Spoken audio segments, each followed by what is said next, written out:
As of 10 p.m. kanina, huling nakita ang kanyang sentro sa layong 385 km silangan ng Surigao City, Surigao del Norte, at taglay nito ang lakas ng hangin na 65 km per hour near the center at gustiness na umaabot po sa 80 km per hour.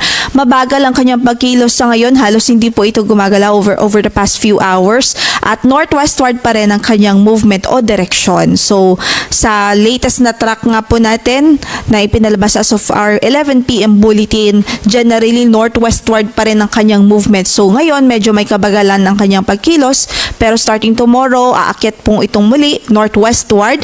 So inaasahan natin ang paglapit nito sa landmass, lalong-lalo na po doon sa eastern section ng Visayas. So by Saturday, inaasahan po natin na yung closest approach po nito dito sa Eastern Visayas by Saturday ho yan. And then, generally, northward pa rin siya, tataas pa rin ito patungo sa silangang bahagi naman ng Bicol.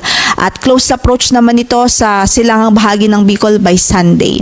And then, kung makikita nga po natin, starting Sunday, afternoon and onwards, ay may chance pong mag-northeastward po ito o bahagyang pumihit pa kanan yung track po ng bagyo, papalayo po sa bansa. Dahil nakikita natin may posibilidad na sumama po ito sa trough na narito sa kanang bahagi ng bansa.